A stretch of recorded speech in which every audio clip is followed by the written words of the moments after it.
क्या आप जानते हैं कि एईडीओ बीपीएससी में आरटी, एनईपी और हिस्ट्री, ज्योग्राफी इन सबसे डायरेक्ट सवाल पूछे जाते हैं, लेकिन एक छोटी सी गलती सिलेक्शन रोक सकती है। आज हम 100 सबसे इंपॉर्टेंट क्वेश्चन करेंगे, हर क्वेश्चन के साथ 5 ऐसे फैक्ट्स जो एग्जाम में बार बार आते हैं। तो ध्यान से पढ़िए, क्योंकि यही सवाल आपके एग्जाम में रिपीट हो सकते हैं। चलिए शुरू करते हैं। आप देख रहे हैं दर्पण जीएस, जहां तैयारी नहीं सिलेक्शन की स्ट्रेटजी बनती है। अगर आपका लक्ष्य कॉम्पिटिटिव एग्जाम में सफल होना है तो यह चैनल आपके लिए है। आप वीडियो शुरू करने से पहले इसे लाइक कर दीजिए, सब्सक्राइब कर दीजिए और अपने दोस्तों के साथ शेयर भी करिए। तो चलिए शुरू करते हैं हम प्रश्न का संग्रह। आप अंत तक बने रहें, बहुत सारे इंपॉर्टेंट प्रश्न आएंगे जो एईडीओ एग्जाम में पूछे जा सकते हैं। तो देखिए, सबसे पहला प्रश्न है आपके स्क्रीन पर।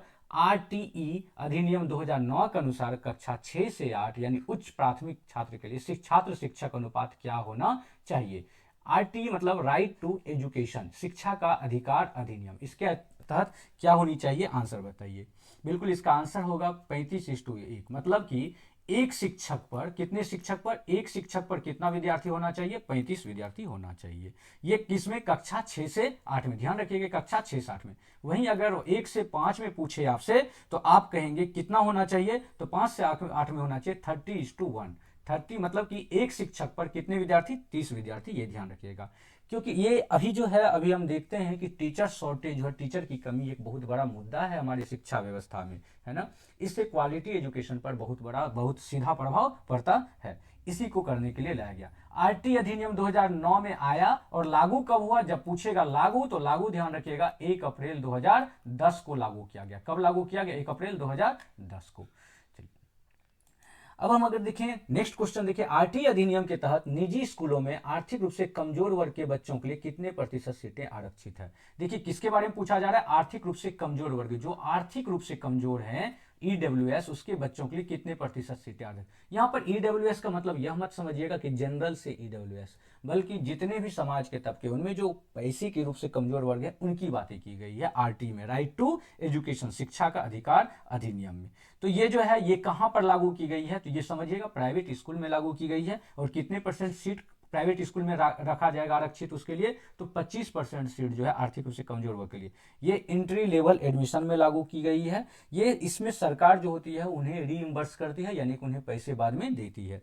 ये सोशल इक्वलिटी को बढ़ावा देने के लिए ऐसा किया गया, सामाजिक जो समानता है उसको बढ़ावा देने के लिए। तो ये आरटीई का एक महत्वपूर्ण प्रावधान है। तो आंसर सी। देखिए नेक्स्ट है, किस संविधान संशोधन द्वारा शिक्षा को मौलिक अधिकार अनुच्छेद 21 से, ये ध्यान रखिएगा, जो शिक्षा है वो किस अनुच्छेद में? संविधान का अनुच्छेद 21 में मौलिक अधिकार बनाया गया। किस संविधान संशोधन के तहत? ये बताइए मुझे आंसर में। बिल्कुल, ये जो लागू किया गया, ये कौन सा? 86वां संविधान संशोधन। कौन सा? 86वां संविधान संशोधन। कब आया था यह? 2010 में लागू हुई। 86वां संविधान संशोधन के तहत जो शिक्षा को मौलिक, और जो आरटी आया वो किस में आया? तो वह आया 2010 से लागू हुई। देखिए 86वां संविधान संशोधन कब लागू हुआ था? ये हुआ था 2002 में। कब लागू हुआ था ये? कब ये किया गया था? 2002 में पारित की गई थी और शिक्षा को मौलिक अधिकार बनाया गया था। 2010 में आरटी लागू हुआ। बना था कब? 2009 में बना था, ये ध्यान रखिएगा। और कितने वर्ष के बच्चों की शिक्षा की बात की गई है इसमें? 6 से 14 वर्ष तक के बच्चों की शिक्षा की बात की गई है। इसके अलावा डीपी, ये पहले था डीपीएसपी में, यानी कि राज्य के मौलिक जो नीति निर्देशक सिद्धांत है उनसे लाया गया किसमें? मौलिक अधिकार में। तो इसका आंसर हो जाएगा डी नंबर।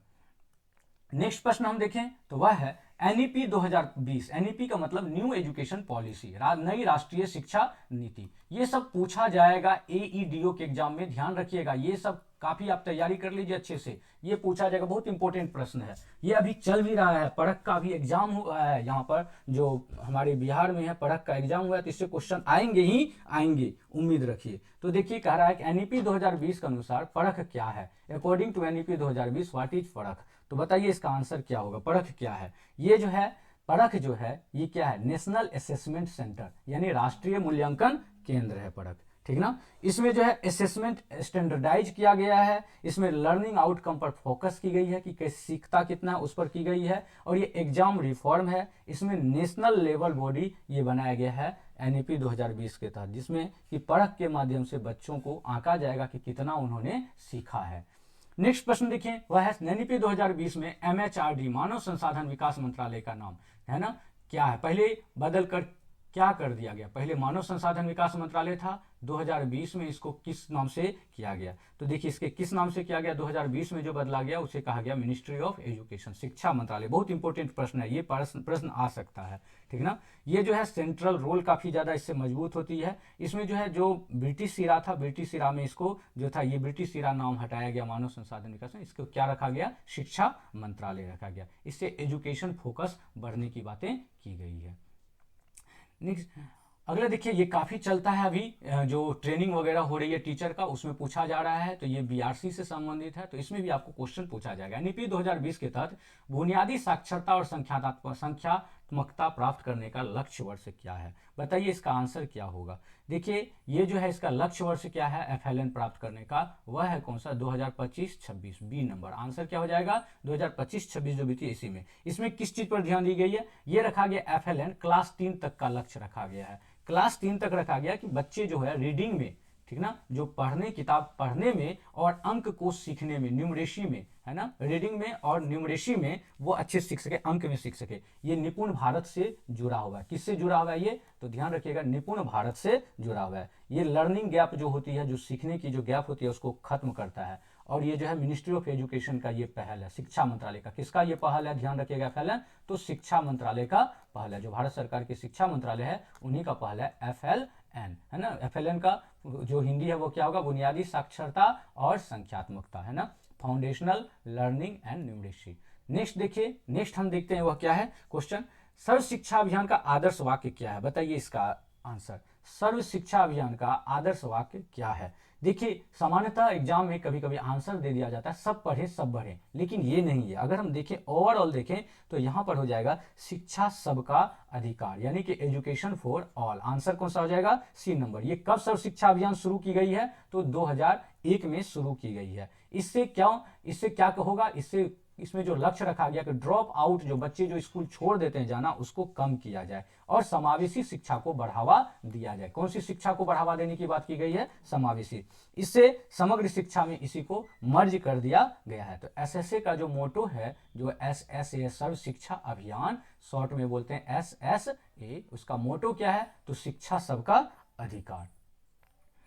नेक्स्ट देखिए वह है एसएसए के तहत स्कूल प्रबंधन समिति, एसएमसी, स्कूल मैनेजमेंट कमेटी में महिलाओं का प्रतिनिधित्व कितना होना चाहिए। तो महिलाओं का प्रतिनिधित्व की बात की गई, कितना होना चाहिए, वह होना चाहिए 50%, है ना। इसमें पेरेंट्स मेजोरिटी होती है, काफी ज्यादा ये जो एसएमसी होता है स्कूल प्रबंधन समिति, इसमें जो माता पिता होते हैं उनकी बहुतात्मकता होती है। इससे ट्रांसपेरेंसी, स्कूल में पढ़ाई का जो ट्रांसपेरेंसी है वो बढ़ती है, ट्रांसपेरेंसी बढ़ती है, और साथ ही स्कूल मॉनिटरिंग करने में अच्छा होता है। कम्युनिटी का पार्टिसिपेशन, जो समाज के तबके हैं वो इसमें पार्टिसिपेट करता है, और ये आरटी प्रोविजन के तहत किया गया। तो महिलाओं का प्रतिनिधित्व कितना होना चाहिए, तो महिलाओं का प्रतिनिधित्व एसएमसी में 50% होनी चाहिए।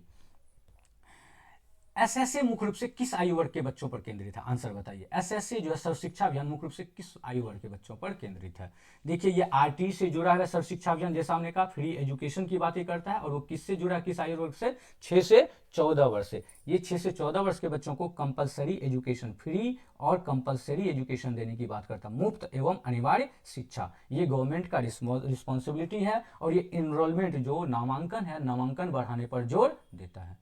नेक्स्ट देखें वह है निपुण भारत योजना को किस मंत्रालय द्वारा शुरू किया गया। निपुण भारत योजना, है ना, निपुण भारत योजना को किस मंत्रालय के द्वारा शुरू किया गया, तो आंसर इसका हो जाएगा सी नंबर, शिक्षा मंत्रालय के द्वारा शुरू किया गया। कब लॉन्च किया गया था, यह 2021 में लॉन्च किया गया था। इसमें फोकस क्या था, अभी हमने चर्चा किया था पीछे क्वेश्चन में, एफएलएन पर फोकस की गई है, और ये क्या है, क्लास 3 तक को टारगेट किया गया। ये भी ध्यान रखिएगा, कितनी क्लास तक को, क्लास 3 तक। ये फाउंडेशनल लर्निंग है, और ये एक नेशनल मिशन के तहत कार्य करता है। नेक्स्ट देखिए प्रश्न वह है कि निपुण भारत अभियान के कार्यान्वयन के लिए कितने स्तर की रूपरेखा तैयार की गई है। कितना स्तर का रूपरेखा तैयार किया गया इसके कार्यान्वयन के लिए, तो वह किया गया है 5 स्तर का। कितने स्तर का, 5 स्तर का। वो 5 स्तर कौन कौन सा है, सबसे पहले नीचे, सबसे नीचे जो है वो स्कूल लेवल है, स्कूल लेवल के बाद ब्लॉक लेवल है, और ब्लॉक के बाद कौन सा होगा बताइए, बिल्कुल डिस्ट्रिक्ट लेवल, डिस्ट्रिक्ट लेवल पर भी बातें की गई है, और डिस्ट्रिक्ट के बाद कौन सा, स्टेट लेवल, और स्टेट के बाद सेंट्रल लेवल। ये 5 लेवल की बातें की गई है निपुण फ्रेमवर्क लेवल में। तो निपुण भारत अभियान के कार्यान्वयन कितने स्तर की रूपरेखा की गई है, तो वह 5 स्तर की रूपरेखा की तैयारी की गई है। निपुण का अर्थ क्या है, निपुण का अर्थ क्या है बताइए इसका आंसर। ये आप पूरा वीडियो देखिए, आप अगर ये पूरा वीडियो देख लीजिएगा तो आपका पक्का है कि एडीओ के लगभग क्वेश्चंस को आप करके आएंगे, यही क्वेश्चन पूछने वाले हैं। आप देख लीजिएगा, मिला लीजिएगा एग्जाम में, आज के भी एग्जाम में मिला लीजिएगा, ऐसे क्वेश्चंस आएंगे ही आएंगे। मेरी पूरी इसमें ये अनुमान जो है ये सही है। नेशनल, इसका आंसर क्या होगा, निपुण का अर्थ क्या है, national initiative for proficiency in reading with understanding and numeracy. मतलब पढ़ने में और अंक में, समझ के साथ पढ़ना और अंक को समझना, ये जो है ये नेशनल इनिशिएटिव है। तो इसका क्या हो जाएगा full form, national initiative for proficiency in reading and understanding with understanding and numeracy, है ना। इससे क्या होगा, जो रीडिंग स्किल है उस पर फोकस की गई, बच्चे पढ़ने के लिए सीखे, जो न्यूमरेसी संख्यात्मक कौशल सीखे। ये कौन से क्लास के लिए टारगेट किया गया, अभी हमने कहा क्लास 3 तक के लिए ये टारगेट की गई है, जिससे लर्निंग गैप जो होती है उसको क्या किया जाए, सॉल्व किया जाए। जो लर्निंग गैप है, सीखने का जो गैप हो जाता है उसको खत्म किया जाए। ये एनईपी 2020 से इसको लिंक किया गया है, न्यू एजुकेशन पॉलिसी 2020 से। अब देखिए अगला है बिहार बजट 2024-25 का, बिहार के जो करंट है उससे दिया गया है। बिहार बजट 2024-25 राज्य में गंगा नदी के किनारे कितने जिलों में जैविक खेती को बढ़ावा दिया जा रहा है। आंसर बताइए इसका, कितने जिलों में, तो वह आंसर होगा 13 जिलों में। बिहार के बजट 2024-25 में रखा गया, जिसमें ऑर्गेनिक फार्मिंग की बातें की गई है, और ये गंगा के नदी के किनारे वाले, गंगा बेल्ट वाले एरिया में की गई, जिसमें सॉइल हेल्थ जो है, जो मिट्टी का जो स्थिति है उसको इंप्रूव करने की बात की गई है इस पर। नेक्स्ट प्रश्न देखिए, वह है कि देखिए अगला प्रश्न, ये सारे प्रश्न आपको बहुत इंपॉर्टेंट है, आप लगे रहिए, आप बने रहिए हमारे साथ पूरे इस वीडियो में। आपको देखिए एकदम इंपॉर्टेंट प्रश्न हम करवा रहे हैं। आप अगर ये प्रश्न कर लेंगे तो आपका एग्जाम में प्रश्न छूटने वाला नहीं है। जिनका भी एग्जाम अगला है वो भी तैयारी में लगे रहिए। देखिए पहला, बिहार की चौथी कृषि रोड मैप की अवधि क्या है, आंसर बताइए।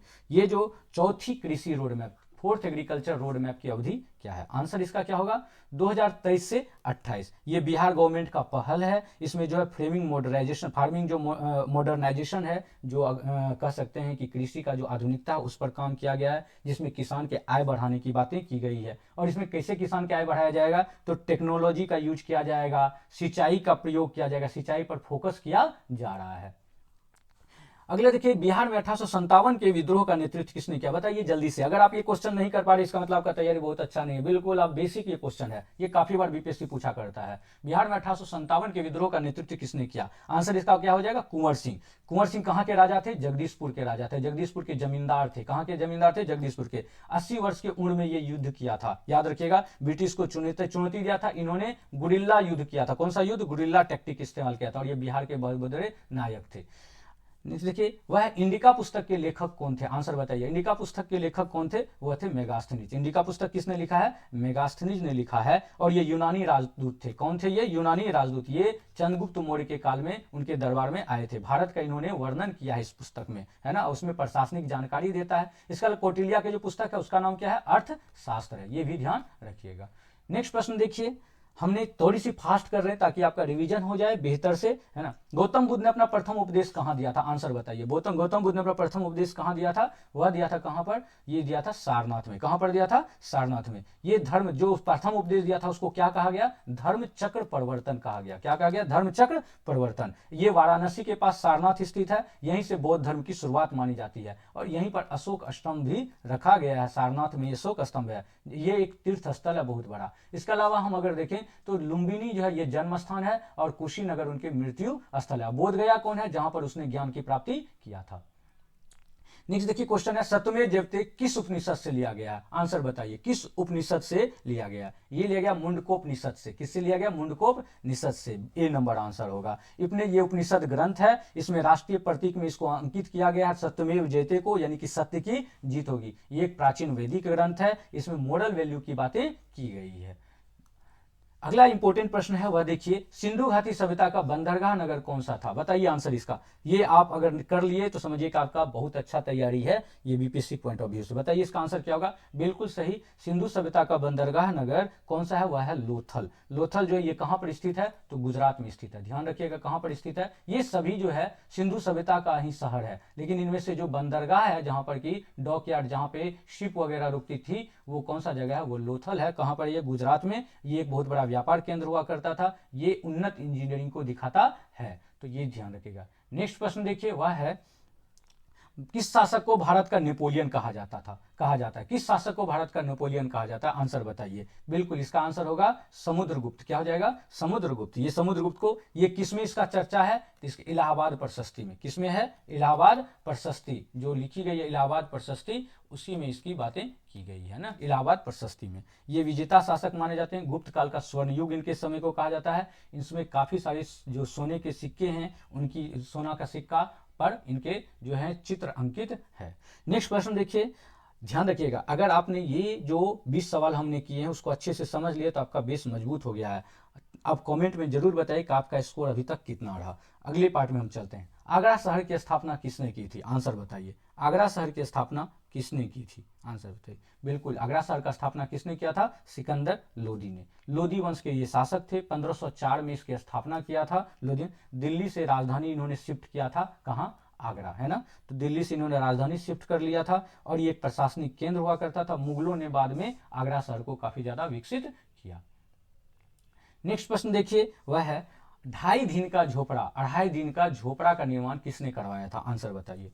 2.5 दिन का झोपड़ा का निर्माण किसने करवाया था? ये आंसर होगा इसका कुतुबुद्दीन ऐबक ने। कहाँ पर 2.5 दिन का झोपड़ा है? तो वह है अजमेर में। ध्यान रखिएगा, कहाँ है? अजमेर में। ये एक मस्जिद के रूप में है ना। पहले यहाँ पर संस्कृत विद्यालय हुआ करता था। कौन सा स्कूल था? संस्कृत। पहले यहाँ संस्कृत विद्यालय था। 1199 ईस्वी में इसका निर्माण हुआ। कब हुआ? 1199। ये इंडो इस्लामिक वास्तुकला का उदाहरण है, 2.5 दिन का झोपड़ा। नेक्स्ट प्रश्न है पानीपत। नेक्स्ट प्रश्न देखिए आपके स्क्रीन पर, पानीपत का द्वितीय युद्ध कब हुआ था? 1556 में। किनके बीच लड़ा गया था? आंसर बताइए। 1556 में हुआ था। किसके बीच लड़ा गया था? पानीपत का द्वितीय युद्ध 1556 में किनके बीच लड़ा गया था? आंसर बताइए इसका। बिल्कुल इसका आंसर होगा अकबर और हेमू के बीच लड़ा गया था। कब लड़ा गया था? 1556 में। इसमें कौन विजयी हुआ था? बताइए। पानीपत के द्वितीय युद्ध में कौन विजयी हुआ था? ये मुझे आप जो है कमेंट बॉक्स में बताइए। यहाँ किसके नेतृत्व में अकबर ने लड़ा था? ये भी ध्यान रखिएगा, बैरम खान के नेतृत्व में। किनके नेतृत्व में लड़ा था? बैरम। इनमें अकबर की जीत हुई थी और मुगल सत्ता काफी ज्यादा मजबूत हुआ था। पानीपत का प्रथम युद्ध किसके बीच लड़ा गया था? बताइए। बाबर और इब्राहिम लोदी के बीच प्रथम युद्ध हुआ था। प्रथम जो हुआ था वो किसके बीच? बाबर और इब्राहिम लोदी के बीच। कब हुआ था बाबर और इब्राहिम लोदी के बीच? तो वो हुआ था 1526 में। ठीक 30 साल बाद 1556 में द्वितीय युद्ध हुआ। अब मुझे आप बताइए कमेंट में, तृतीय युद्ध किसके किसके बीच हुई और कब हुई थी? ये मुझे आप कमेंट बॉक्स में बताइए। अगर आप ये बता देंगे समझेंगे आपकी तैयारी बहुत अच्छी है। नेक्स्ट देखिए, विजयनगर साम्राज्य की राजधानी क्या थी? आंसर बताइए। विजयनगर साम्राज्य की राजधानी कहाँ था? बहुत इंपॉर्टेंट प्रश्न है ये। कहाँ था? हम्पी में। ये कहाँ पर स्थित है हम्पी? तो वह है कर्नाटक में। कहाँ पर स्थित है? ये कर्नाटक में स्थित है। किस नदी के किनारे? ध्यान रखिएगा, तुंगभद्रा नदी के किनारे। कौन से नदी किनारे? तो इसको यूनेस्को साइट में शामिल किया गया, यूनेस्को में इसको शामिल किया गया। ये एक समृद्ध व्यापार था। इस समय के जो प्रसिद्ध विजयनगर साम्राज्य के जो प्रसिद्ध शासक थे वो कौन थे? बताइए। कृष्णदेव राय। कृष्णदेव राय किनसे जुड़े हुए हैं? वो विजयनगर साम्राज्य से जुड़ा हुआ है। नेक्स्ट प्रश्न देखिए, वह है प्रसिद्ध यात्री इब्न बतूता किसके शासनकाल में भारत है? बहुत इंपॉर्टेंट है बीपीएससी पॉइंट ऑफ व्यू से। बताइए किनके शासनकाल में आया था? बिल्कुल इसका सही आंसर होगा मोहम्मद बिन तुगलक के। इब्न बतूता मोहम्मद बिन तुगलक के शासनकाल में इब्न बतूता आए थे। इब्न बतूता कहाँ के यात्री थे? तो कहाँ से आए थे? वो मोरक्को के। कहाँ के यात्री थे? मोरक्को। याद होगा, इब्न बतूता पहन के जूता ठुमक ठुमक ससुराल चले, है ना। तो इब्न बतूता कहाँ के थे? ये मोरक्को के यात्री थे। 1333 ईस्वी में ये भारत आया था। कब आया था? ध्यान रखिएगा, 1333 ईस्वी में। इनको काजी नियुक्त किया गया था। जो काजी होते थे वो नियुक्त किया गया था मोहम्मद बिन तुगलक का। इन्होंने अपना यात्रा वृतांत लिखा है, इसमें उन्होंने तुगलक शासन का वर्णन किया है। इब्न बतूता ने तुगलक शासन का वर्णन किया है। अब देखिए अगला प्रश्न है, काफी इंपॉर्टेंट है। स्वराज मेरा जन्मसिद्ध अधिकार है का नारा किसने दिया था? आंसर बताइए। स्वराज मेरा जन्मसिद्ध अधिकार है का नारा किसने दिया था? तो वह दिया था बाल गंगाधर तिलक ने। आंसर क्या हो जाएगा? बाल गंगाधर तिलक। ये जो है उग्रवादी या कह सकते उग्रवादी नेता थे और ये केसरी अखबार लिखे थे, गणेश उत्सव, शिवाजी उत्सव शुरू किया था। ध्यान रखिएगा, इन्होंने इंपॉर्टेंट केसरी अखबार ये किस भाषा में लिखा था? मराठा भाषा में। कौन सा भाषा में? मराठी भाषा में इन्होंने केसरी लिखा था। वहीं मराठा अखबार भी लिखा था। मराठा किस भाषा में लिखा गया था? वह अंग्रेजी में लिखा गया था। दूसरा इनके संबंध में याद रखिएगा, गणेश उत्सव और शिवाजी उत्सव इन्होंने शुरू किया था। ये चीजें ध्यान रखिएगा। इन्होंने होम रूल लीग आंदोलन की स्थापना किया था। होम रूल लीग आंदोलन का स्थापना किया था। इनको किस चीज को उपाधि दी गई थी? लोकमान्य का। कौन सा उपाधि दिया गया था? लोकमान्य का। बाल गंगाधर तिलक, है ना। लाल, बाल और पाल। लाल लाला लाजपत राय, बाल बाल गंगाधर तिलक और पाल जो है बिपिन चंद्र पाल। ये उग्रवादी नेता के श्रेणी में आते थे और इनके साथ एक अरविंद घोष भी हुआ करते थे। नेक्स्ट प्रश्न देखिए, नेक्स्ट आपके स्क्रीन पर है, जलियांवाला बाग हत्याकांड किस वर्ष हुआ था? आंसर बताइए, जलियांवाला बाग हत्याकांड किस वर्ष हुआ था? आप मुझे ये कमेंट, जल्दी से कमेंट बॉक्स में आंसर बताइए। जलियांवाला बाग हत्याकांड किस वर्ष हुआ था? बिल्कुल ये हुआ था 1919 में। कितने तारीख को हुआ था 1919 में? तो ध्यान रखिएगा 13 अप्रैल को। कितने को हुआ था? 13 अप्रैल को। ये कहाँ है जलियांवाला बाग? तो है अमृतसर में, अमृतसर में। और कौन थे इसके जो उस समय में इन पर पूरा फायर करवाया था? वो कौन थे? जनरल डायर, है ना। इसमें सैकड़ों लोग मारे गए थे और ये एक राष्ट्रीय आक्रोश बढ़ा था। किस चीज के संदर्भ में जलियांवाला में लोग एकत्रित हुए थे? कौन से एक्ट के विरुद्ध? तो रॉलेट एक्ट के विरुद्ध हुआ था। और रॉलेट एक्ट के विरुद्ध कौन दो नेता को गिरफ्तार किया गया था जिसके लिए जलियांवाला बाग में लोग आए थे? ये मुझे कमेंट बॉक्स में बताइए। एक मैं बता देता हूं, डॉक्टर सैफुद्दीन किचलू, और दूसरा का नाम आप कमेंट बॉक्स में बताइए मुझे। नेक्स्ट देखिए प्रश्न है, वह है रामकृष्ण मिशन की स्थापना किसने की थी? ऑप्शन बताइए, रामकृष्ण मिशन की स्थापना किसने की थी? सही से बताइए आंसर जल्दी से।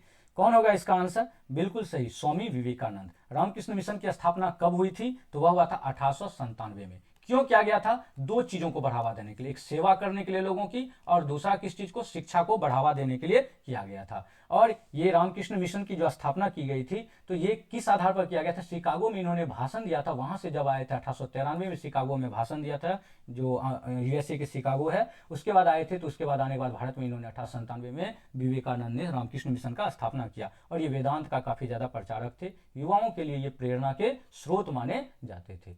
नेक्स्ट प्रश्न देखिए, वह है, देखिए फास्ट हम इसीलिए करवा रहे हैं ताकि आपका रिवीजन हो जाए, एग्जाम है, तेजी से आप रिवीजन भी कर लें और जान भी जाए। गांधी इरविन समझौता किस वर्ष हस्ताक्षरित हुआ? बहुत इंपॉर्टेंट प्रश्न है। गांधी इरविन समझौता किस वर्ष हस्ताक्षरित हुआ था? आप हमारे वीडियो पर लास्ट तक बने रहें। अगर आप हमारे चैनल पर नए हैं तो लाइक और सब्सक्राइब करना ना भूलें। मैं आपको इंपॉर्टेंट वगैरह प्रश्न कराते रहता हूं। अगर आप हमारे चैनल से लगातार जुड़े रहेंगे तो मैं आपको सिलेक्शन जरूर दिलाऊंगा। ये पूरी तरह फ्री एजुकेशन होगी आप लोगों के लिए। गांधी इरविन समझौता किस वर्ष हस्ताक्षरित हुआ था? आंसर बताइए इसका। गांधी इरविन समझौता जो हुआ था वो किस वर्ष हस्ताक्षरित था? 1931 में। ये जो गांधी इरविन समझौता के समय ही कौन सा आंदोलन चल रहा था? सविनय अवज्ञा आंदोलन। ध्यान रखिएगा, कौन सा आंदोलन? सविनय अवज्ञा आंदोलन, ठीक है, सिविल डिसोबीडियंस मूवमेंट चल रहा था, सविनय अवज्ञा आंदोलन। इसमें गांधी इरविन बैठक हुई थी जिसमें कैदियों की रिहाई की बात की गई थी। इसी समय में इसके बाद गोलमेज सम्मेलन में भाग लिए थे महात्मा गांधी। गोलमेज सम्मेलन में एक ही बार भाग लिए थे। कौन से गोलमेज सम्मेलन में? द्वितीय गोलमेज सम्मेलन में। गांधी इरविन समझौता के तहत आंदोलन को अस्थायी विराम दी गई थी। नेक्स्ट देखिए, भारत के प्रथम गवर्नर जनरल कौन थे? देखिए प्रश्न बहुत ही शानदार है। भारत के प्रथम गवर्नर जनरल पूछ रहा है। प्रथम गवर्नर जनरल भारत, कहाँ का? भारत का। स्वतंत्र भारत के नहीं बल्कि भारत के प्रथम गवर्नर जनरल कौन थे? तो इसका आंसर होगा, कौन थे बताइए? भारत के प्रथम governor general Lord William Bentinck. अगर बंगाल का प्रथम गवर्नर जनरल पूछा जाता तब होता वारेन हेस्टिंग्स, है ना। और स्वतंत्र भारत के पूछा जाता तब जाकर के होता कौन? स्वतंत्र भारत के, तो वो होते हमारे लॉर्ड माउंटबेटन। तो यहाँ पे पूछा जा रहा भारत के प्रथम गवर्नर जनरल कौन थे, और ब्रैकेट में स्वतंत्र भारत के नहीं, तो इसमें कौन हो जाएगा? वह हो जाएगा लॉर्ड विलियम बेंटिक, है ना। ये वायसराय भी थे भारत के, भारत के प्रथम गवर्नर जनरल वारेन हेस्टिंग्स। क्या होगा आंसर इसका? Warren Hastings. भारत का प्रथम वायसराय अगर कहा जाए तो वह होंगे कौन? Lord Canning. नेक्स्ट प्रश्न देखिए, वह है, आप हमारे चैनल पर नए हैं तो लाइक और सब्सक्राइब करना ना भूलें। देखिए ये पीछे वाले प्रश्न को आपको मैं एक बार आपको स्पष्ट कर देता हूं। पीछे वाले प्रश्न को आप देखिए, जो अभी हमने भारत के प्रथम गवर्नर जनरल वाली बातें किया। देखिए भारत के प्रथम गवर्नर जनरल जब आपको पूछे, यहाँ पर आपको मैं स्पष्ट कर दूं ध्यान से। देखिए यहाँ पर जब हम भारत के प्रथम गवर्नर जनरल की बातें करते हैं तो ये भारत के प्रथम गवर्नर जनरल कौन होंगे? Lord William Bentinck. अगर बंगाल का पूछा जाए तो बंगाल का कौन होगा? वारेन हेस्टिंग्स, है ना। लॉर्ड कैनिंग जो थे ये भारत के अंतिम गवर्नर जनरल थे, भारत के अंतिम गवर्नर जनरल। और दूसरा चीज, एक चीज और, भारत के प्रथम वायसराय भी थे ये, भारत के प्रथम वायसराय, है ना। ये ध्यान रखिएगा, बंगाल का प्रथम गवर्नर जनरल वारेन हेस्टिंग्स और भारत का प्रथम गवर्नर जनरल कौन हो जाएंगे? Lord William Bentinck.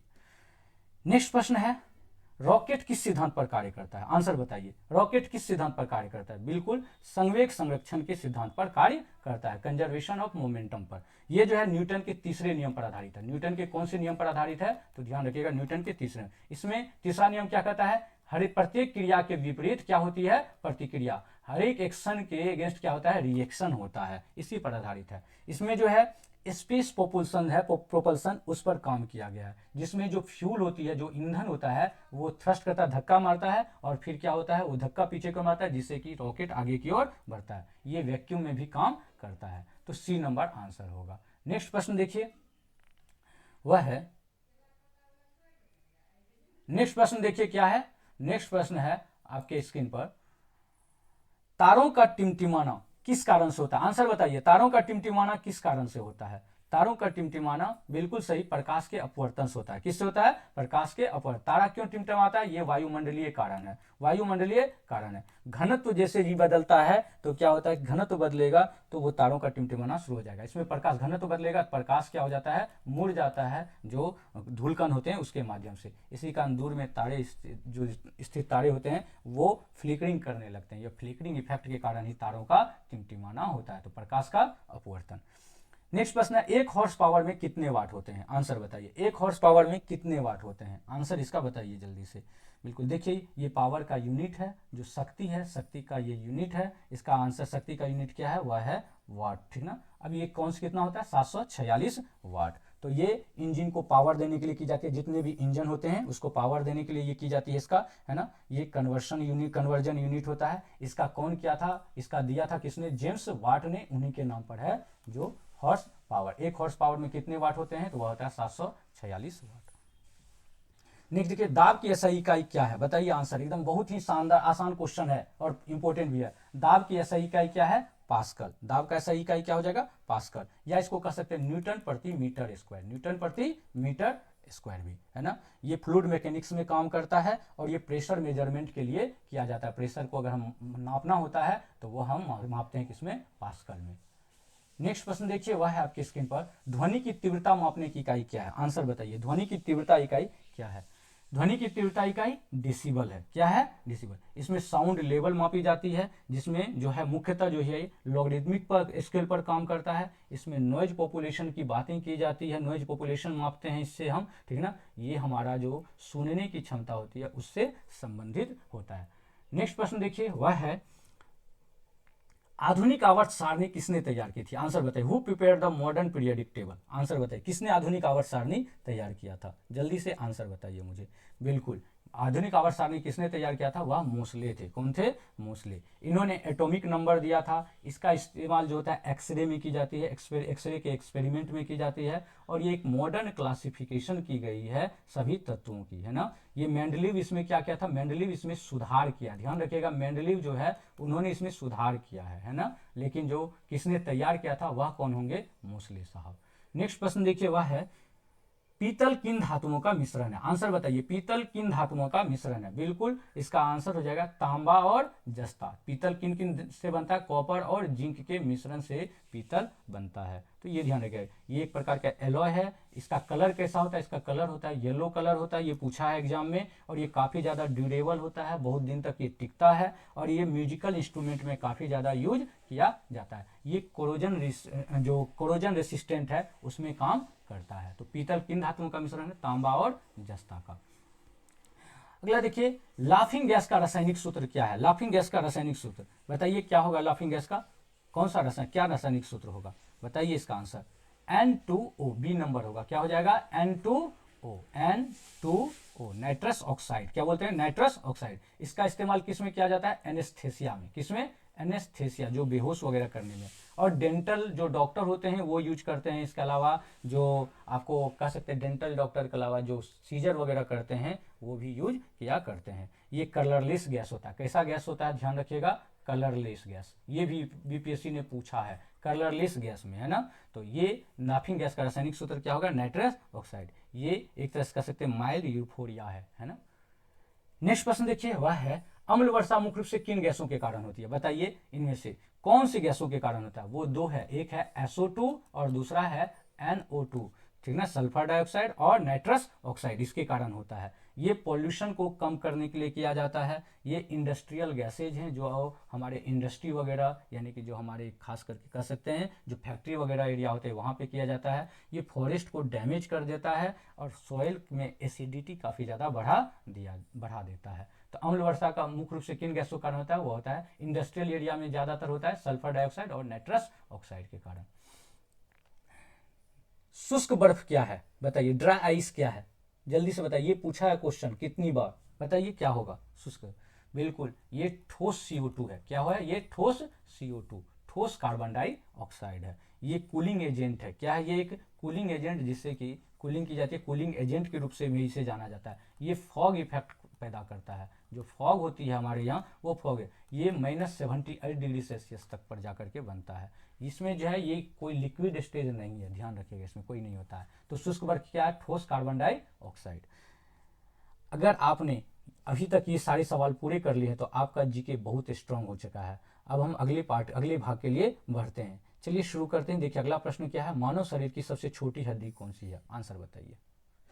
अगर आप हमारे चैनल पर नए हैं तो लाइक और सब्सक्राइब कर दीजिए और अपने दोस्तों के साथ शेयर कीजिए। मैं आपके लिए एक ऐसा सीरीज लेके आ रहा हूँ जिसमें टोटल डिटेल में बताएंगे, साइंस भी, सोशल स्टडीज भी, आपके जो जीके जीएस हैं टोटल, आपको हिस्ट्री, ज्योग्राफी, पॉलिटी सब डिटेल में पढ़ाएंगे, जो एग्जाम में पूछा जाता है। अगर आप हमारे चैनल से बने रहेंगे, लगातार जुड़े रहेंगे तो आपका सिलेक्शन होना तय है। मानव शरीर की सबसे छोटी हड्डी कौन सी, आंसर बताइए। बिल्कुल मानव शरीर की सबसे छोटी हड्डी कौन सी है, स्टेपीस है। कौन सी है, स्टेपीस। ये कहां पर होता है बताइए, बिल्कुल आप सही बता रहे हैं, कान में होती है। इनमें से ये 3 श्रवण अस्थियां हैं, है ना, 3 श्रवण अस्थियों में से एक है, ध्यान रखिएगा, 3 श्रवण अस्थि हमारे कान में होती है, उनमें से एक कौन सा है, वह है स्टेपीज। ये सबसे छोटी हड्डी होती है, ये ध्वनि संचार में मदद करता है, किसमें मदद करता है, ध्वनि संचार में मदद करता है, ठीक ना।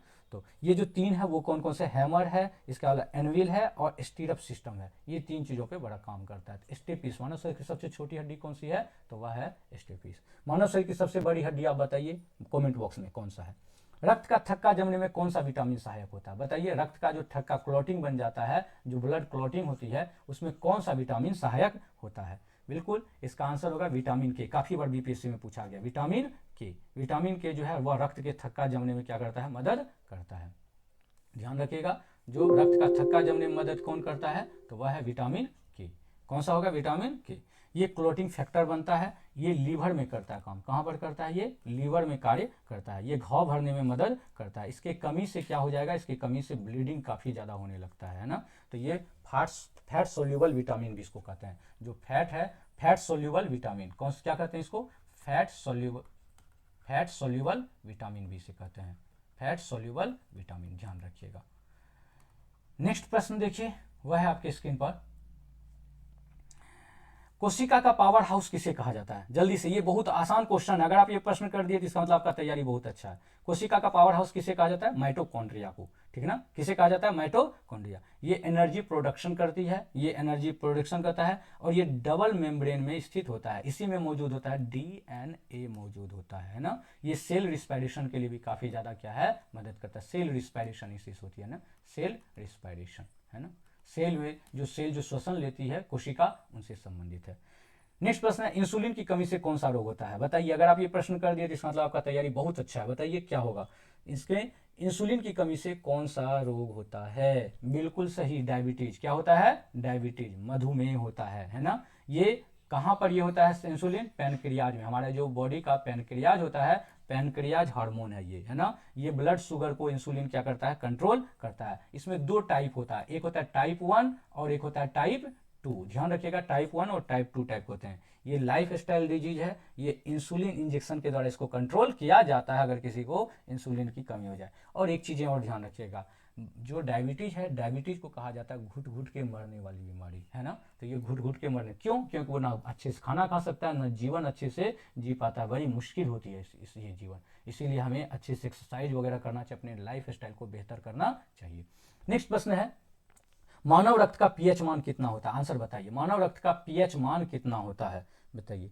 देखिए ये मानव रक्त का पीएच मान कितना होता है, वह होता है 7.4। अगर हम रेंज देखें, नॉर्मल रेंज, तो नॉर्मल रेंज होता है 7.35 से 7.45 के बीच मानव रक्त के पीएच का मान, है ना। ये बैलेंस काफी ज्यादा जरूरी है, ये एसिड बेस कंट्रोल करता है, एसिड बेस कंट्रोल, ध्यान रखिएगा। जो एसिड बेस है उसको कंट्रोल करने की बात है, ये लाइफ क्रिटिकल की बातें होती है। तो यहाँ जो है ये स्लाइटली अल्केलाइन है ये मानव रक्त, ठीक ना। अगर ये पीएच मैन है तो ये कैसा हो गया, अल्केलाइन है। तो मानव रक्त का पीएच मैन कितना है, 7.4, ठीक ना। अम्लीय या क्षारीय, आप ध्यान रखिए, बताइए अम्लीय, आप मुझे कमेंट बॉक्स में बताइए, अम्लीय किसे बोलते हैं, कितना से कम होना चाहिए और क्षारीय कितना से ज़्यादा होना चाहिए, ये मुझे कमेंट बॉक्स में आप बताइए इसके बारे में। भारत की सबसे पुरानी पर्वत श्रृंखला कौन सी है, आंसर बताइए। भारत की सबसे पुरानी पर्वत श्रृंखला इसमें से कौन सी है बताइए। यह है अरावली में। कौन सा है, अरावली। कहाँ पर स्थित अरावली, तो मुख्यतः यह राजस्थान में। अगर कहीं किन किन राज्यों को टच करता है तो राजस्थान, गुजरात, हरियाणा और दिल्ली, है ना, गुजरात, हरियाणा और दिल्ली।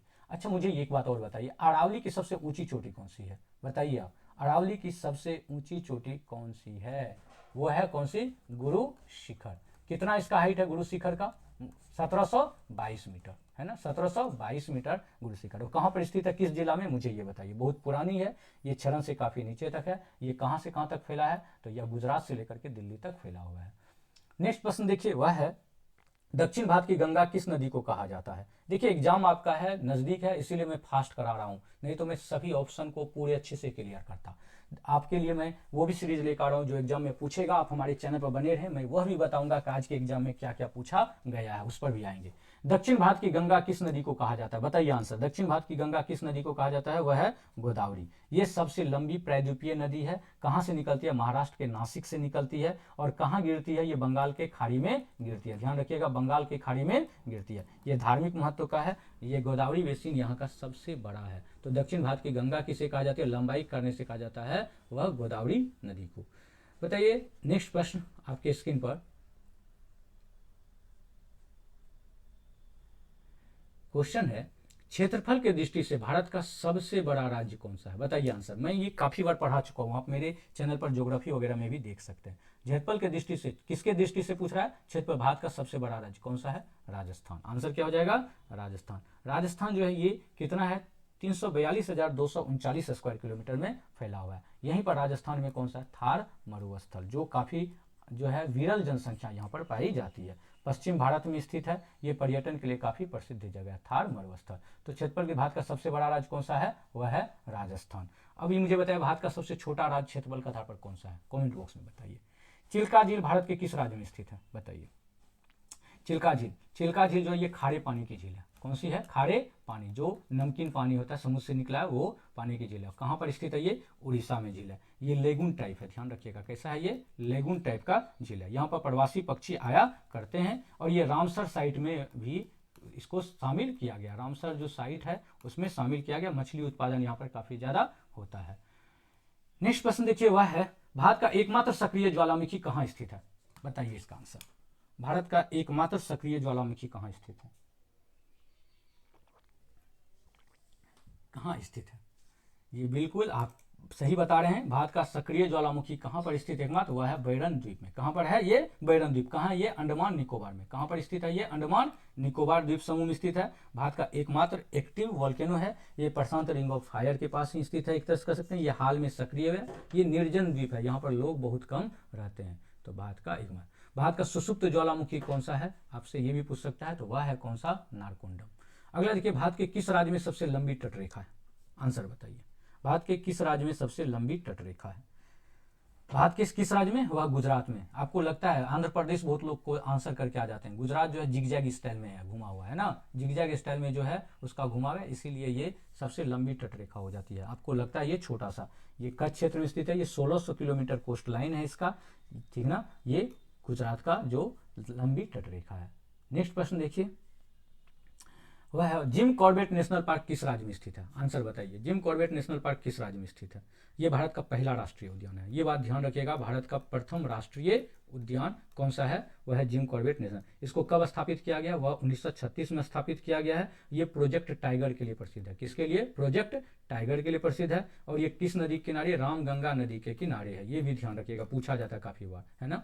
तो जिम कॉर्बेट नेशनल पार्क किस राज्य में स्थित है, वह है उत्तराखंड में। किसमें है, ये बाघ संरक्षण के लिए जाना जाता है।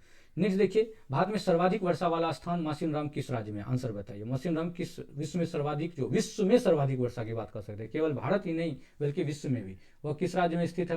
मासिनराम किस राज्य में स्थित है, वह है मेघालय में। मेघालय में किस पहाड़ पर स्थित है, तो खासी पहाड़ पर। ध्यान रखिएगा, गारो, खासी, और जैंतिया, गारो, खासी और जैंतिया। अगर आपको पूछे गारो, खासी और जैंतिया ये दक्षिणी प्रायद्वीप का हिस्सा है, और पश्चिम से पूरब ऐसे ही, पहले गारो है पश्चिम में, फिर पूरब, पश्चिम से पूरब की ओर गारो, खासी और जैंतिया। खासी पर ही शिलोंग शहर है और मासिनराम स्थित है। ये चेरापूंजी के पास है। यहाँ पर बादल से फटने जैसी वर्षा भी काफी बार हुआ करता है मासिनराम में। नेक्स्ट प्रश्न देखिए, वह है उत्तर और दक्षिण भारत में कौन सी पर्वत, उत्तर और दक्षिण भारत को कौन सी पर्वत श्रृंखला अलग करती है? बताइए आंसर। उत्तर और दक्षिण भारत को कौन सी पर्वत श्रृंखला अलग करती है? वह है विंध्याचल पर्वत। ये मध्य भारत में स्थित है। ये प्राकृतिक सीमा बनाता है। उत्तर भारत और दक्षिण भारत के विभाजन का काम करता है, यानी कि पठारी क्षेत्र और मैदानी क्षेत्र को ये बांटता है। यहाँ पर, यहीं पर नर्मदा नदी स्थित है, इसी के पास नर्मदा नदी स्थित है। नेक्स्ट प्रश्न देखिए, वह भारत का सबसे ऊंचा जलप्रपात कुंचिकल किस राज्य में है? बताइए। कुंचिकल सबसे ऊंचा पूछ रहा है, ध्यान रखिएगा, सबसे ऊंचा, जो सबसे ऊंचा जलप्रपात है यानी सबसे ऊंचाई पर स्थित कुंचिकल, वह किस राज्य में है? तो आंसर होगा इसका कर्नाटक। कहां पर है? कर्नाटक। ये सबसे ऊंचा जलप्रपात है। और ये किस नदी पर है? तो ध्यान रखिएगा, शरावती नदी। कौन सी नदी? शरावती नदी। ये पश्चिमी घाट में स्थित है, वर्षा आधारित है। ये कैसा है? यह है वर्षा आधारित है, पर्यटन के लिए काफी इंपोर्टेंट, बहुत सारे लोग यहाँ पर घूमने के लिए जाया करते हैं। नेक्स्ट प्रश्न है, विश्व की सबसे लंबी नदी कौन सी है? आंसर बताइए। विश्व की सबसे लंबी नदी कौन सी है? आंसर बताइए, इसका क्या होगा? ये विश्व की सबसे लंबी नदी नील नदी है। कौन सी नदी है? नील। और ये कहां पर स्थित है? किस महाद्वीप में? तो अफ्रीका। किस महाद्वीप में है ये स्थित? अफ्रीका महाद्वीप में है। 6650 किलोमीटर ये लंबी नदी है। इसे कहा जाता है मिस्र की जीवन रेखा। कहाँ की जीवन रेखा? मिस्र की लाइफ लाइन, है ना, life line of Egypt, life line of Egypt कहा जाता है, मिस्र की जीवन रेखा कहा जाता है। और ये कहाँ गिरती है? ये भी ध्यान रखिएगा, भूमध्य सागर में। कहां पर गिरती है? ये भूमध्य सागर में गिरती है।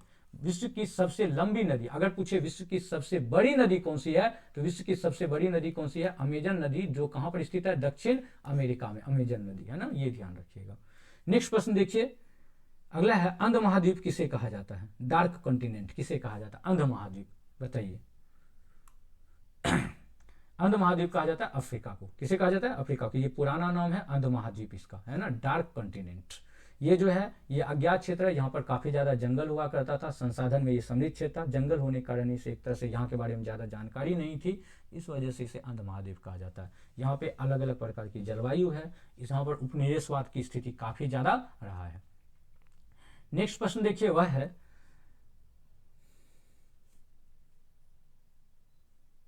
अगला प्रश्न वह है आपके, विश्व का सबसे बड़ा द्वीप कौन सा है?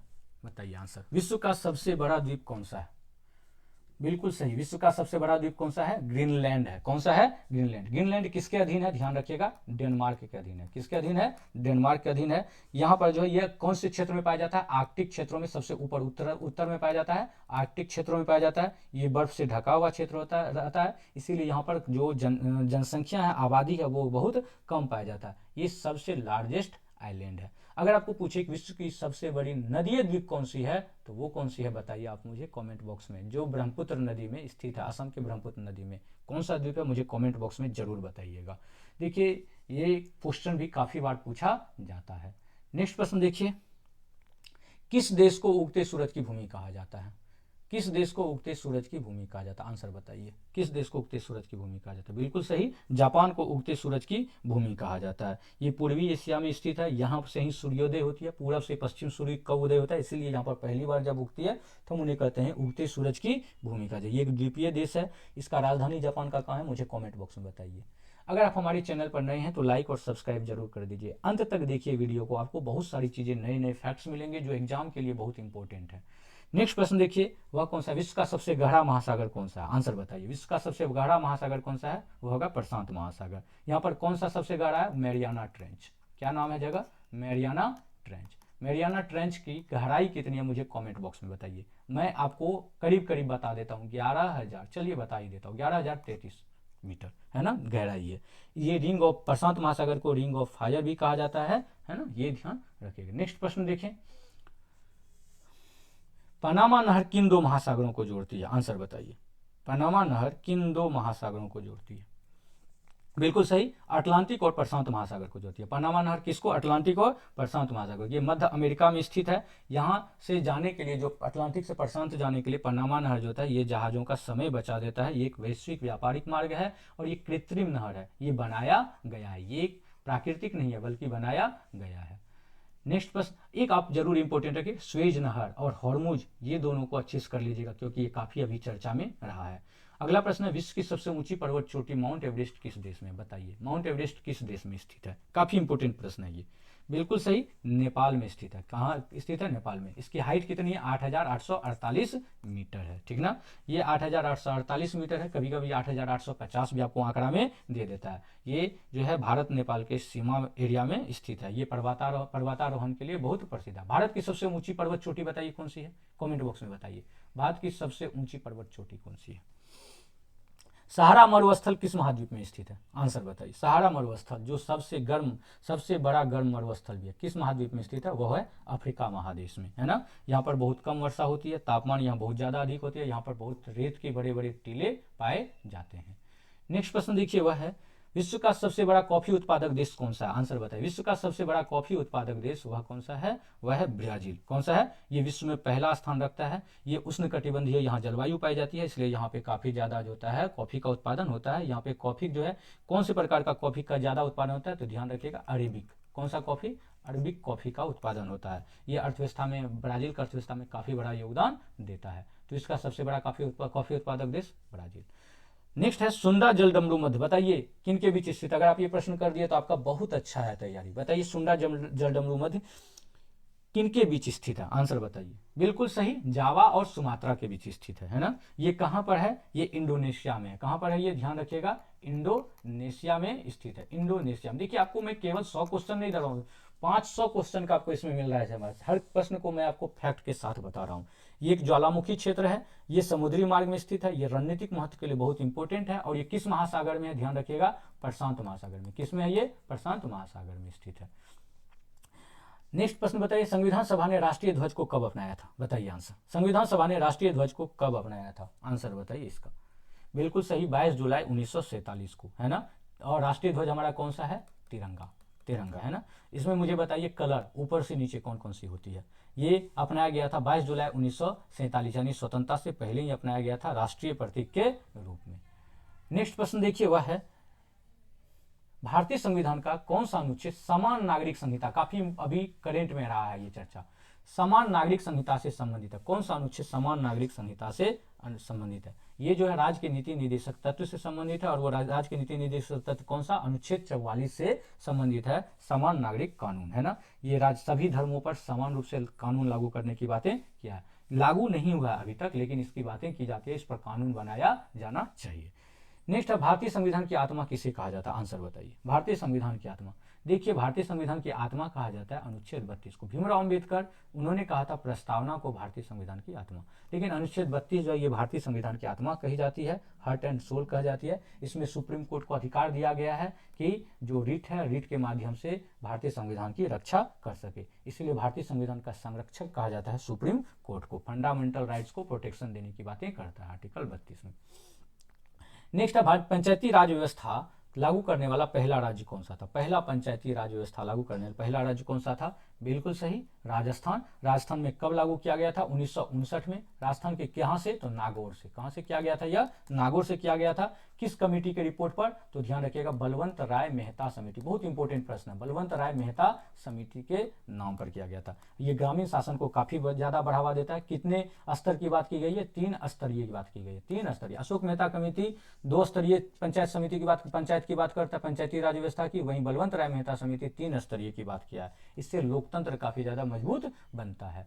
नेक्स्ट प्रश्न देखिए, वह है पंचायती राज्यसभा का पदेन सभापति कौन होता है, आंसर बताइए। राज्यसभा का पदेन सभापति कौन होता है, राज्यसभा का पदेन सभापति वो कौन होता है, उपराष्ट्रपति होता है। इसको एक्स ऑफिशियो चेयरमैन भी कहते हैं ना। ये सदन संचालन करता है। ये टाई ब्रेकिंग, जब टाई हो जाता है किसी भी मुद्दा पर तो उसमें वोट भी कर सकता है। अब एक चीज और ध्यान रखिएगा, राज्यसभा जो है संसद का उच्च सदन है। संसद का कौन सा सदन है, यह उच्च सदन है। और ये संवैधानिक पद है उपराष्ट्रपति। नेक्स्ट प्रश्न देखिए, शिक्षा का अधिकार को किस मौलिक अधिकार के अंतर्गत रखा गया है, बताइए। ये आंसर बताइए, आरटी को किस मौलिक अधिकार के तहत रखा गया है, ये कौन सा होगा आंसर, इसका आंसर होगा स्वतंत्रता का अधिकार। स्वतंत्रता का अधिकार के तहत ये आर्टिकल 21A है। कौन सा है ये, आर्टिकल 20, जीवन के अधिकार से जुड़ा हुआ है। इसमें बातें की गई 6 से 14 वर्ष के बच्चों को मुफ्त और अनिवार्य शिक्षा दी जाएगी। ये 86वां संविधान संशोधन के तहत 86वां संविधान संशोधन 2002 में लाया गया था। ये एक फंडामेंटल राइट है। नेक्स्ट प्रश्न देखिए जो इंपॉर्टेंट है, इसके लोकसभा के पहले अध्यक्ष कौन थे, बताइए आंसर। पहला लोकसभा का अध्यक्ष कौन था, वो कौन थे, बताइए आंसर। जीवी मावलंकर पहला स्पीकर था, जो कब बने थे, 1952 में बने थे। ये संसदीय परंपरा चली आ रही है जिसमें लोकसभा का अध्यक्ष निष्पक्ष भूमिका निभाता है। ये लोकतंत्र का स्तंभ है। एक प्रश्न मुझे ये बताइए, कभी लोकसभा के वर्तमान में लोकसभा का अध्यक्ष कौन है, मुझे कॉमेंट बॉक्स में बताइए। भारतीय संविधान में आपातकालीन प्रावधान किस देश से लिए गए, आंसर बताइए। भारतीय संविधान में आपातकालीन प्रावधान किस देश से लिया गया है, बिल्कुल सही, जर्मनी से लिया गया। किससे लिया गया, जर्मनी से। ये जर्मनी के संविधान को बोला जाता है वाइमर संविधान। कौन सा, वाइमर, ध्यान रखिएगा, वाइमर संविधान कहा जाता है। अच्छा, आपातकालीन प्रावधान जो वो किस अनुच्छेद कौन सा है, अनुच्छेद 352, ध्यान रखिएगा, अनुच्छेद 352 की बातें कीजिए। इसमें नेशनल इमरजेंसी की बात करता है जिसमें प्रेसिडेंट के पास पावर होता है। तो ये किससे लिया गया है, वह लिया गया है जर्मनी से।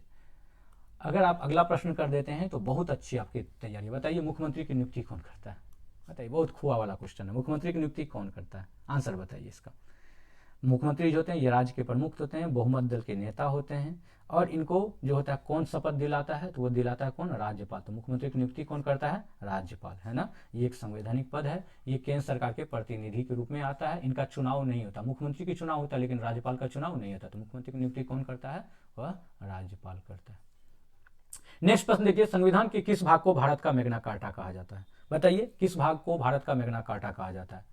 सही बात है, भाग 3। भाग 3 में क्या दिया गया, मौलिक अधिकार। मौलिक अधिकार को भारत का मैग्ना कार्टा कहा जाता है, ध्यान रखिएगा। ये नागरिक स्वतंत्रता देता है, न्यायिक सुरक्षा देती है और लोकतंत्र के लिए यह महत्वपूर्ण है। और इसका सुरक्षा कौन करता है, तो वह करता है सुप्रीम कोर्ट। तो सुप्रीम कोर्ट जो है ये संविधान का संरक्षक है। अगला प्रश्न देखिए, वह है इंपोर्टेंट, नारी शक्ति वंदन अधिनियम, यानी जो 128वां संशोधन विधेयक है, नारी शक्ति वंदन अधिनियम, ध्यान रखिएगा, 128वां संशोधन विधेयक वो किससे संबंधित है, आंसर बताइए, किससे संबंधित है यह है किससे संबंधित है, नारी शक्ति वंदन अधिनियम वो किससे संबंधित है, बताइए। बिल्कुल, महिलाओं के लिए विधायी आरक्षण से संबंधित है। संसद और विधानसभा में महिलाओं के लिए 33% रिजर्वेशन की बातें की गई है, जिससे महिला सशक्तिकरण पारित होती है। ये हाल में पारित हुई है। नेक्स्ट प्रश्न देखिए, वह है, हाल ही में किस राज्य ने समान नागरिक संहिता को लागू करने वाला पहला विधेयक पारित किया, पहला विधेयक पारित किया, कौन सा राज्य ने किया है, यूसीसी बिल राज्य जिसे कहा गया, कौन सा पहला नया समान नागरिक संहिता लागू करने वाला राज्य कौन सा है, तो वह है उत्तराखंड। आंसर क्या हो जाएगा, उत्तराखंड, जिसमें समान कानून की बात की जाती है। ये काफी इंपॉर्टेंट है। और किस अनुच्छेद से संबंधित है ये, ध्यान रखिएगा, अनुच्छेद 44, जो राज्य के नीति निर्देशक तत्व में स्थित है। नेक्स्ट प्रश्न देखिए, वह है, भारत में वर्तमान लोकसभा अध्यक्ष कौन है। अभी मैंने पूछा था आपसे, बताइए कमेंट बॉक्स में, बताइए कौन सा होगा। भारत में वर्तमान लोकपाल अध्यक्ष कौन है, बताइए आंसर। भारत में वर्तमान लोकपाल अध्यक्ष कौन है, आंसर बताइए। बिल्कुल इसका सही आंसर होगा AM खानविलकर। AM खानविलकर ये जो थे पहले सुप्रीम कोर्ट के जज हुआ करते थे। इन्होंने, ये एंटी करप्शन बॉडी है लोकपाल, जो करप्शन को दूर करने की बातें करता है। ये विधेयक कब लाया गया था, लोकपाल विधेयक, लोकपाल कानून, वह 2013 में बना है। इससे गवर्नमेंट को जो है अकाउंटेबिलिटी तय की जाती है। लोकपाल के माध्यम से गवर्नमेंट का जो उत्तरदायी है वो तय की जाती है। नेक्स्ट क्वेश्चन है, लोकसभा चुनाव 2024 के लिए चुनाव आयोग ने किसे नेशनल आइकॉन बनाया था, बताइए। लोकसभा चुनाव 2024 के लिए चुनाव आयोग ने किसे नेशनल आइकॉन बनाया था, आंसर बताइए। बिल्कुल सही, सचिन तेंदुलकर को। किसको बनाया था, सचिन तेंदुलकर, और राजकुमार राव को भी बनाया था। A और B दोनों, तो आंसर हो जाएगा D नंबर। क्या हो जाएगा, D नंबर, है ना, ध्यान रखिएगा। ताकि ये क्यों बनाया गया था इन्हें, ताकि इलेक्शन अवेयरनेस बढ़ाया जा सके, यूथ को जोड़ा सके ज्यादा ज्यादा, एक कैंपेन रोल के रूप में इसे बनाया गया था। नेक्स्ट प्रश्न देखिए, वह है, एक राष्ट्र एक चुनाव समिति का अध्यक्ष कौन है, बताइए। एक राष्ट्र एक चुनाव समिति का अध्यक्ष कौन है, बताइए। बिल्कुल सही, रामनाथ कोविंद। एक राष्ट्र एक चुनाव की जो बातें की गई उसके अध्यक्ष, समिति जो बनाया गया उसके अध्यक्ष कौन है, वह है रामनाथ कोविंद है। नेक्स्ट प्रश्न देखिए, वह है, वर्तमान में भारत के महान्यायवादी कौन है, बताइए। वर्तमान में भारत के महान्यायवादी कौन है, जल्दी से आंसर बताइए आप इसका। बिल्कुल, R वेंकटरमणी। कौन है, R वेंकटरमणी। ये भारत का मुख्य विधि अधिकारी है। सुप्रीम कोर्ट में सरकार को ये रिप्रेजेंट करता है ना। ये गवर्नमेंट का एडवाइजर हुआ करता है, अटॉर्नी जनरल AG। नेक्स्ट प्रश्न देखिए, वह है, 2024 में बिहार के किस पूर्व मुख्यमंत्री को मरणोपरांत भारत रत्न से सम्मानित किया गया, बताइए आंसर। किस पूर्व मुख्यमंत्री को 2024 में, कब, 2024 में बिहार के जो किस पूर्व मुख्यमंत्री को मरणोपरांत भारत रत्न से सम्मानित किया गया। सही आंसर इसका होगा कर्पूरी ठाकुर। इन्हें जननायक भी कहा जाता। क्या कहा जाता था? जननायक कर्पूरी ठाकुर। सामाजिक न्याय के लिए काम करते थे, आरक्षण नीति लाया था, इन्हें मरणोपरांत दिया गया भारत रत्न। नेक्स्ट प्रश्न देखिए, वह है सुप्रीम कोर्ट द्वारा इलेक्टोरल बॉन्ड योजना को किस अनुच्छेद के तहत असंवैधानिक घोषित किया गया? इलेक्टोरल बॉन्ड योजना को सुप्रीम कोर्ट द्वारा किस अनुच्छेद के तहत घोषित किया गया जो असंवैधानिक घोषित किया गया? बिल्कुल इसका आंसर होगा अनुच्छेद 21A के तहत, है ना। ये राइट टू इन्फॉर्मेशन के तहत ये नहीं आ रहा था, आरटीआई के तहत, तो आरटीआई के तहत नहीं, राइट टू इन्फॉर्मेशन के तहत, इस वजह से इन्हें क्या कर दिया गया पूरी तरह से। ये क्या है? इलेक्टोरल बॉन्ड योजना पॉलिटिकल पार्टी को फंडिंग किया करता है, जिसमें ट्रांसपेरेंसी की काफी बड़ी इशू थी। ये फंडामेंटल राइट्स को वायलेट कर रहा था, इसीलिए इन्हें असंवैधानिक घोषित किया गया। नेक्स्ट प्रश्न है 2026 तक के लिए लोकसभा और विधानसभा सीटों के परिसीमन पर लगी रोक किस संशोधन द्वारा बढ़ाई गई थी? बताइए। लोकसभा और विधानसभा सीटों की 2026 लोकसभा विधानसभा सीटों पर परिसीमन लगी रोक किस संशोधन द्वारा बढ़ाई गई थी? आंसर बताइए। बिल्कुल इसका 84वां संविधान संशोधन के तहत की गई। इसमें जो है 2026 तक जो है रोक लगाई गई है, जिसमें पॉपुलेशन कंट्रोल की बातें की गई है। नेक्स्ट प्रश्न है वह है, देखिए अंतिम प्रश्न है यह, वर्तमान में नीति आयोग के उपाध्यक्ष कौन है? आंसर बताइए। नीति आयोग के उपाध्यक्ष कौन है? वो होंगे कौन? सुमन बेरी। कौन होंगे? सुमन। अध्यक्ष कौन होते हैं? तो वो होते हैं पदेन अध्यक्ष होते हैं प्रधानमंत्री, ध्यान रखिएगा। ये एक प्लानिंग बॉडी है नीति आयोग। अगर आपने 100 क्वेश्चन पूरे कंप्लीट कर लिए हैं तो इसका मतलब आपका तैयारी बहुत अच्छा है। आपको एग्जाम के लिए ऑल दी बेस्ट। मैं आपको एग्जाम जो अगला ये जो एग्जाम होने वाली है, इस एग्जाम के क्वेश्चन को भी आपके साथ डिस्क्राइब करूंगा। आप हमारे चैनल को लाइक कर दीजिए, सब्सक्राइब कर दीजिए, अपने दोस्तों के साथ शेयर भी करिए। धन्यवाद।